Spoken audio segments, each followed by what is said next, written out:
Dari rekaman video milik warga terlihat sebuah truk membuang limbah ke aliran Sungai Ciliwung dari Jalan Tol Cijago.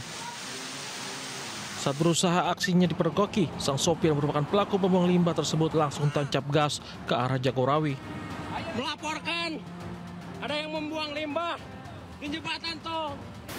Diketahui aksi sopir truk tinja membuang limbah dari Tol Cijago ini sudah kerap terjadi.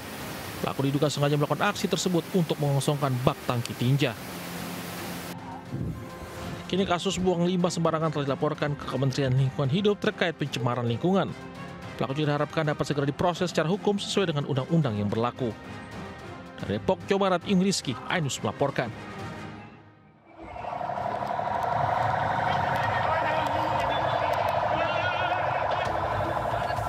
Kepanikan terjadi saat kebakaran melanda asrama Polsek Serpong di Jalan Raya Serpong, Tangerang Selatan.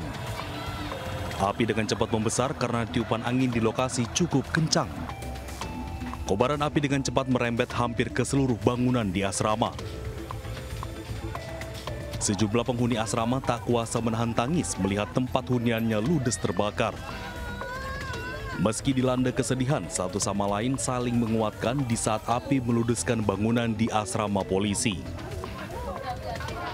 Sementara penghuni asrama lainnya berupaya mengevakuasi kendaraan agar tidak tersambar api. Petugas pemadam kebakaran dikerahkan ke lokasi.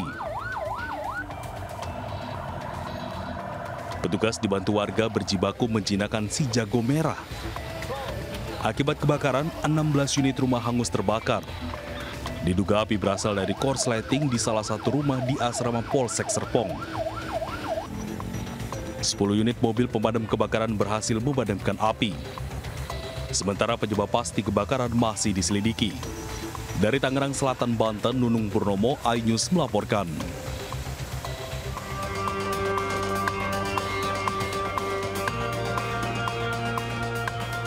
Pria ini tak berkutik saat ditangkap warga di Kampung Rawahingkik, Desa Limus Nunggal, Cilengsi, Kabupaten Bogor, Jawa Barat. Ia diamankan lantaran mencuri ponsel warga. Kejadian bermula saat warga melihat pelaku lari terburu-buru di Jalan Raya Cilengsi, Setu. Saat diburu, pelaku masuk ke area pemakaman untuk menghilangkan jejak. Warga kian curiga karena pelaku terlihat panik dan diduga sedang menggali tanah untuk menyembunyikan barang hasil curian. Saat interogasi, pelaku berdalih tengah berziarah dan hendak menguburkan cincin. Namun saat diperiksa dari kantong celananya ditemukan 3 ponsel tanpa password yang diduga hasil curian. Selain itu, warga juga mengamankan jimat dan obat terlarang jenis tramadol. Agar tak menjadi sasaran amuk massa, warga segera menggelandangnya ke Polsek Cilengsi. Dari Kabupaten Bogor, Jawa Barat, Cahya Supriyatna melaporkan.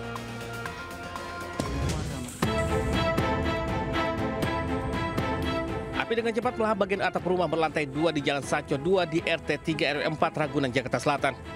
Banyaknya bahan mudah terbakar membuat api dengan cepat membesar menghanguskan bagian lantai 2 rumah. Sementara warga dan petugas dinas Gulkarmat, Jakarta Selatan berjibaku memadamkan api agar tak merembet ke rumah warga lainnya. Akibat kebakaran ini, istri pemilik rumah terluka saat berusaha menyelamatkan diri. Dari keterangan warga, api pertama terlihat di bagian plafon. Lantai 2 rumah ini sehari-hari dijadikan tempat indekos oleh pemilik rumah. Api berhasil dipadamkan 1 jam kemudian setelah 20 unit mobil pemadam dikerahkan ke lokasi. Dari Jakarta, Helmi Sanyangbati, iNews melaporkan. Pemirsa, sebanyak 10 pekerja migran Indonesia ilegal digagalkan keberangkatannya ke Kamboja di Terminal 3 Bandara Soekarno-Hatta, Tangerang. Mereka dijanjikan bekerja sebagai admin judi online dengan iming-iming gaji besar.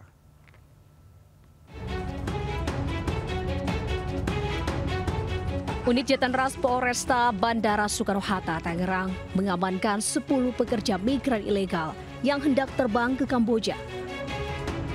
Diketahui, para korban dari daerah Sumatera Utara ini dijanjikan bekerja sebagai admin situs judi online.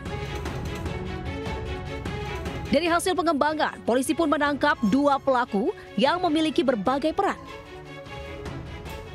Satu pelaku berperan merekrut korban melalui media sosial, sementara lainnya membantu proses pemberangkatan. Hasil pemeriksaan menyebut Modus operandi para pelaku membuka lowongan di media sosial dan memfasilitasi pembuatan paspor serta tiket keberangkatan para korban dengan gaji fantastis. Pertama dari iklannya yang membuat tertarik para pencari kerja, yaitu gaji yang ditawarkan. Gaji yang ditawarkan itu kisaran 9 sampai 12 juta. Sehingga para pekerja migran ini tertarik dan tidak memikirkan resiko ataupun proses pemberangkatan yang diketahui adalah non-prosedural. Para korban selanjutnya diserahkan ke BP3MI untuk dipulangkan, sementara para pelaku terancam hukuman 15 tahun penjara. Dari Tangerang, Banten, Hasnugara melaporkan. Pemirsa, 4 wanita menganiaya sesama wanita di Garut, Jawa Barat hingga viral di media sosial. Korban dikeroyok hingga digunduli kepalanya.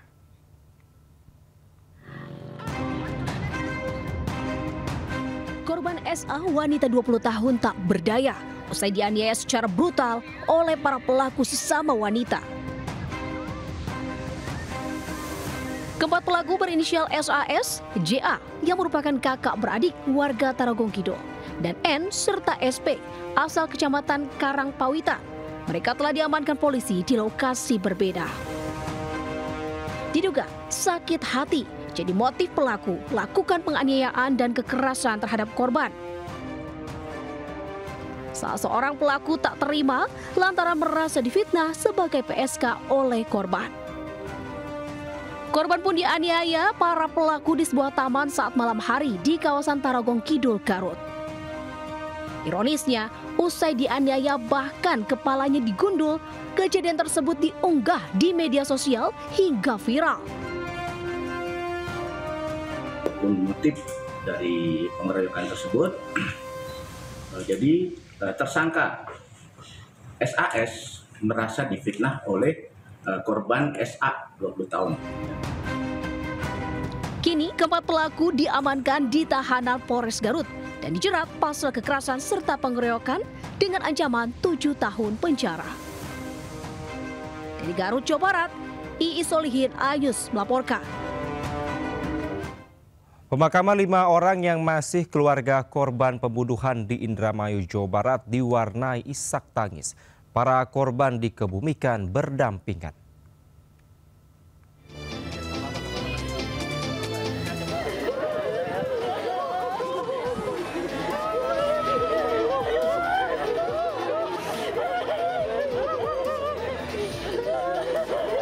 Suasana duka menyelimuti kedatangan 5 jenazah satu keluarga yang ditemukan dalam satu liang lahat di halaman rumah mereka. Kelima jenazah dibawa ke masjid terdekat untuk disolatkan.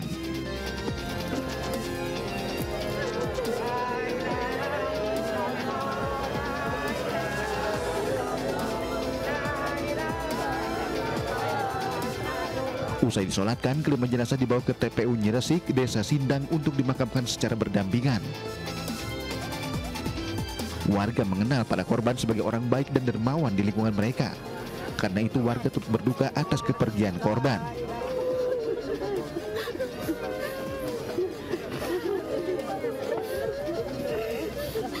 Pihak keluarga berharap pelaku segera ditangkap dan mendapat hukuman seberat-beratnya, serta menyerahkan kasus ini sepenuhnya ke pihak kepolisian. Jasad kelima korban ditemukan terkubur di belakang rumah setelah warga mencium bau tak sedap selama 4 hari terakhir. Warga pun terkejut akan penemuan kelima jasad dan melapor ke polisi. Dari Indramayu, Jawa Barat, Tok Iskandar, iNews melaporkan. Diduga hasil aborsi sebuah makam di Mojokerto, Jawa Timur dibongkar. Pembongkaran dilakukan setelah ada laporan warga jika ada makam mencurigakan di pemakaman umum desa setempat.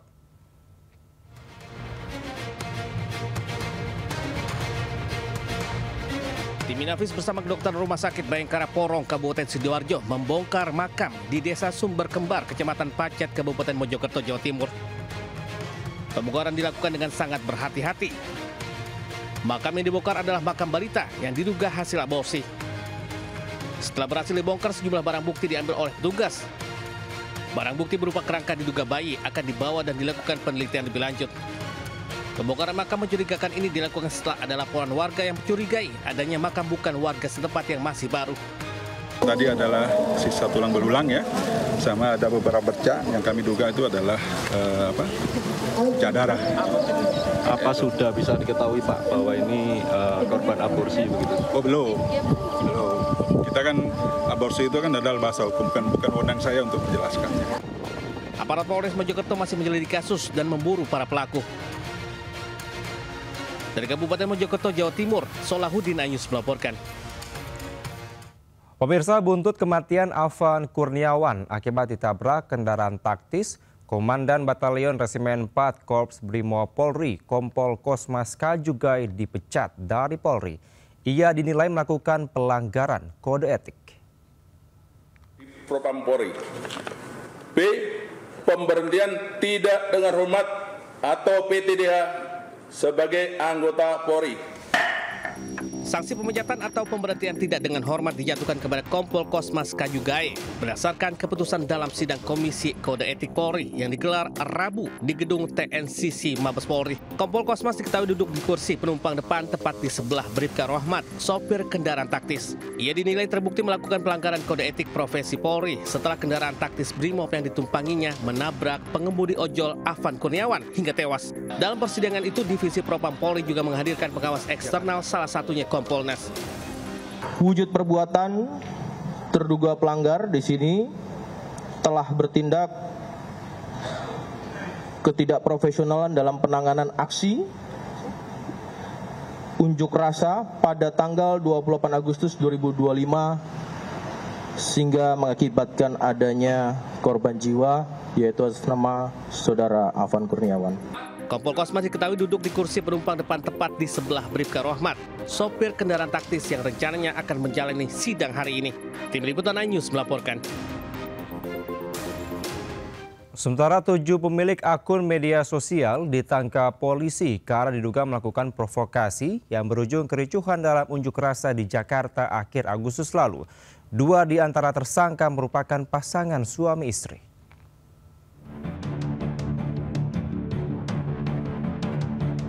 Patroli Siber Bareskrim Polri memblokir sebanyak 592 akun media sosial dan konten yang diduga menyebarkan provokasi. 7 tersangka kemudian ditangkap setelah polisi menerima 5 laporan. Di antara para tersangka, 2 diantaranya merupakan pasangan suami istri berinisial SB, 35 tahun, dan G, 20 tahun. Mereka diduga mengumpulkan orang untuk menjarah kediaman anggota DPR Ahmad Sahroni dan Polres Jakarta Utara. Merupakan keduanya adalah suami istri. Disampaikan kepada rekan-rekan media bahwa tersangka SB dan K ditangkap pada hari Senin tanggal 1 September 2025 oleh Subdit Jatanras Ditreskrim Polda Metro Jaya. Ketujuh tersangka kini telah ditahan polisi di Rutan Bareskrim dan Polda Metro Jaya.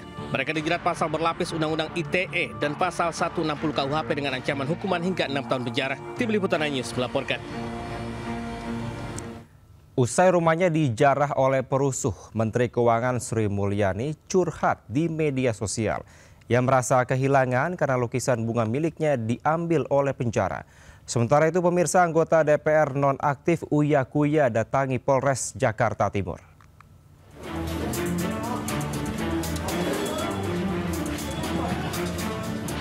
Aksi penjarahan di rumah pribadinya meninggalkan trauma bagi Menteri Keuangan Sri Mulyani Indrawati.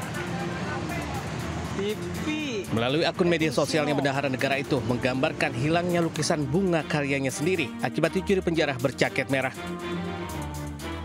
Lukisan bunga dilukisnya sendiri 17 tahun lalu. Itu merupakan hasil dan simbol perenungannya serta kontemplasi diri. Menurutnya lukisan itu sangat pribadi, seperti rumahnya yang dijarah. Sementara itu, artis sekaligus anggota DPR nonaktif Uya Kuya ajukan restoratif justice kepada salah satu pelaku penjarahan rumahnya. Pasalnya, pelaku merupakan seorang wanita, tidak mengetahui barang rongsokan yang diambilnya dari depan rumah Uya Kuya adalah hasil perusakan dan penjarahan. Uya Kuya juga mengaku belum melapor terkait insiden penjarahan rumahnya. Tim Liputan iNews melaporkan.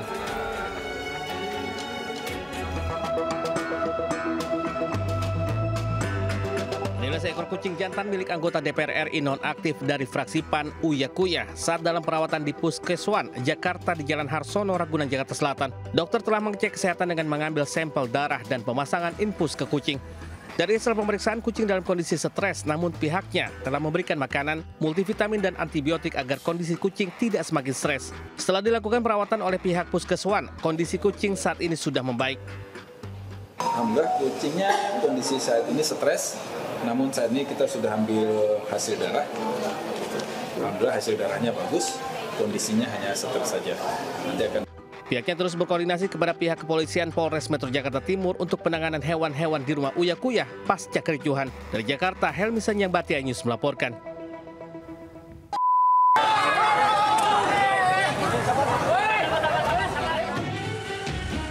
Warga panik dan berhamburan saat mengetahui 4 gudang kain, sepatu, makanan dan logistik Dinas Perumahan dan Kawasan Permukiman Pemerintah Kota Cimahi terbakar hebat.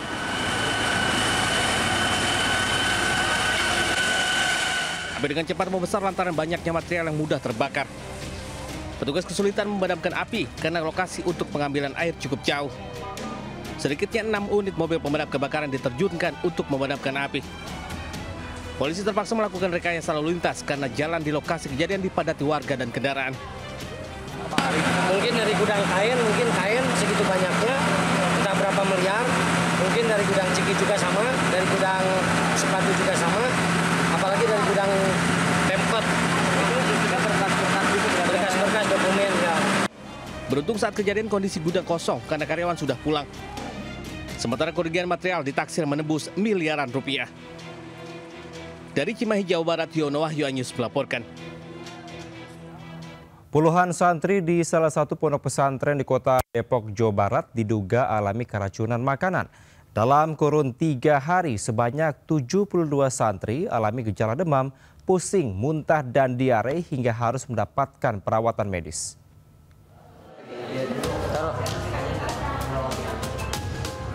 Beginilah suasana saat puluhan santri Baitul Quran Kota Depok dirawat di Rumah Sakit Bayangkara Brimob diduga akibat keracunan makanan. Total 72 santri sudah mendapat penanganan terdiri dari 40 pasien rawat inap dan 30 pasien rawat jalan.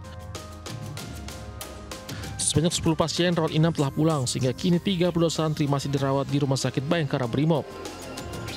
Untuk pengecekan sampel muntahan pasien telah diserahkan kepada Dinas Kesehatan oleh petugas Puskesmas untuk pemeriksaan laboratorium. Kedatangan sejumlah santri dari pesantren Baitul Quran yang mengalami hampir sama gejalanya, yaitu dengan keluhan pusing, lemas, mual muntah, dan buang air besar dalam jumlah yang sangat sering. Kini pihak rumah sakit dan Dinas Kesehatan Kota Depok masih melakukan pemantauan intensif hasil pemeriksaan laboratorium. Diharapkan dapat segera mengungkap sumber penyebab keracunan massal ini.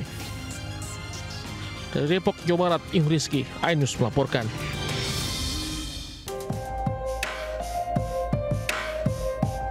Rekaman kamera pengawas yang berada di kawasan industri Candi Ngalian, Kota Semarang memperlihatkan saat sepasang kekasih yang merupakan orang tua bayi menuju lahan kosong.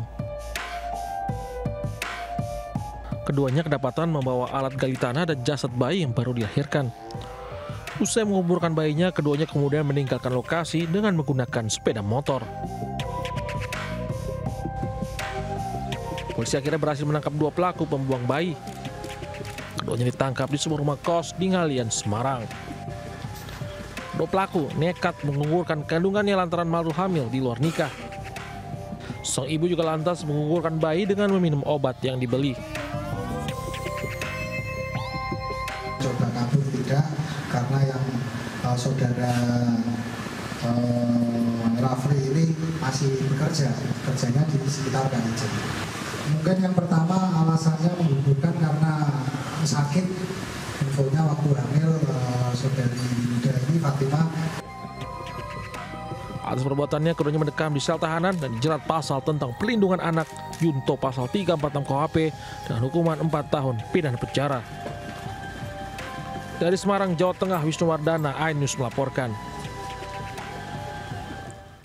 Sakit hati ditinggal cerai oleh suami. Seorang wanita bakar rumah milik Pak RT hingga ludes. Pelaku mengamuk dan menangis histeris menolak saat ditangkap polisi.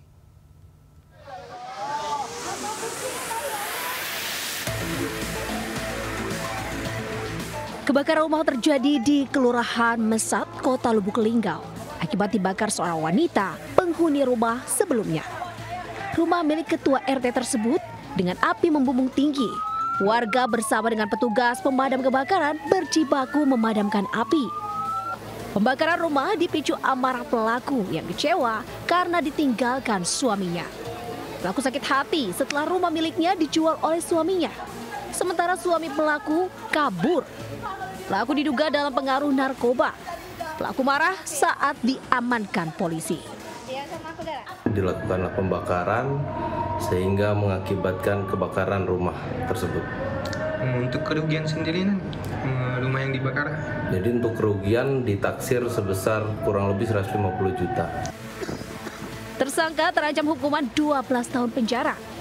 Dari Lubuk Linggau, Sumatera Selatan, Sudirman melaporkan. Pemirsa, 3 polisi gadungan menipu warga hingga puluhan juta rupiah di Pasuruan, Jawa Timur. Para pelaku berbagi peran dengan rapi dengan motif bisa membebaskan keluarga korban yang ditahan polisi.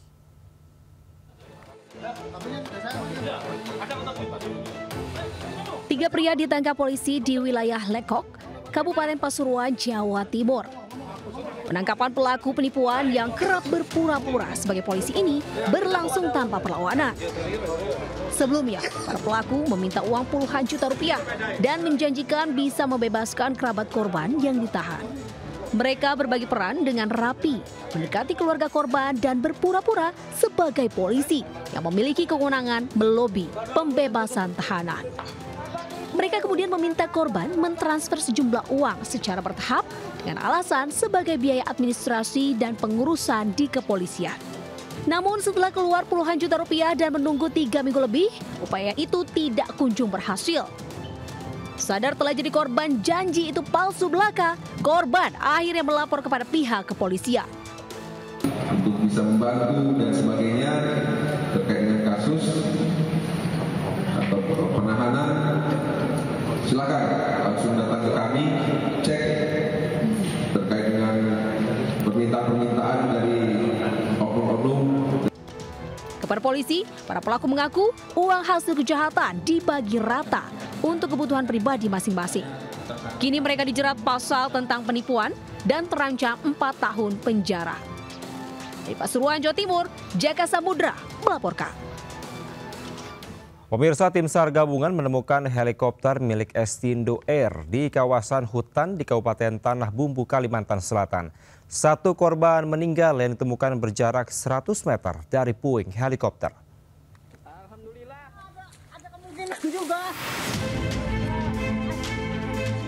Tim SAR gabungan menemukan helikopter milik Estindo Air di kawasan hutan sekitar air terjun Mandin Damar, Kecamatan Mantewe, Kabupaten Tanah Bumbu, Kalimantan Selatan.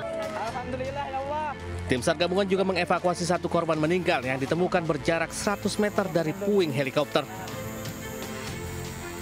Berdasarkan pengamatan awal, masih ada korban lain di dalam helikopter. Meski demikian, jumlah korban belum pasti.